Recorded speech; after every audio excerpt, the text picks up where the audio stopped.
ಯಾಕಂದ್ರೆ ಬೆಂಕಿಲಿ ನಾವು ಯಾವುದೇ ವಸ್ತುಗಳು ಹಾಕಿದ್ರಲ್ಲಿ ಪ್ಲಾಸ್ಟಿಕ್ ಹಾಕಿದ್ರು ಕರ್ಗೋಗುತ್ತೆ, ಆಮೇಲೆ ಪುಸ್ತಕಗಳು ಹಾಕಿದ್ರು ಕರ್ಗೋಗ್ತವೆ, ಚೇರ್ಗಳು ಹಾಕಿದ್ರು ಕರ್ಗೋಗ್ಬಿಡ್ತವೆ.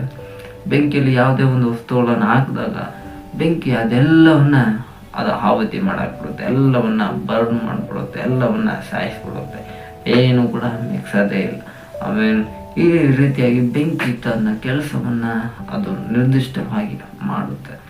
ಹಾಗೆ ದೇವರ ವಾಕ್ಯ ಕೂಡ ನಿರ್ದಿಷ್ಟವಾಗಿ ಕೆಲವು ವ್ಯಕ್ತಿಗಳನ್ನು, ಕೆಲವು ಆತ್ಮಗಳನ್ನು ಸಂಧಿಸುತ್ತೆ. ಅವ್ರನ್ನ ದೇವರು ತನ್ನ ವಾಕ್ಯದ ಮುಖಾಂತರವೇ ಅವರನ್ನ ಸಂದರ್ಶಿಸುತ್ತಾನೆ. ಯಾವಾಗ ದೇವರ ವಾಕ್ಯ ಅವರಿಗೆ ತಲುಪುತ್ತೋ ಅವರನ್ನ ದೇವರು ಯಾವ ರೀತಿ ಮಾಡ್ತಾನಂದ್ರೆ ಬೆಂಕಿಯಾಗಿ ಅವರನ್ನ ಬದಲಾಯಿಸ್ತಾನೆ. ಇದುವರೆಗೂ ಅವರ ಜೀವಿತದಲ್ಲಿ ಅನೇಕ ಹೋರಾಟಗಳು, ಕಷ್ಟಗಳು, ನಿಂದೆಗಳು, ಅವಮಾನಗಳು, ಅಪಮಾನಗಳು ಇವೆಲ್ಲ ಬಂದಾಗಲೂ ಕೂಡ ದೇವರು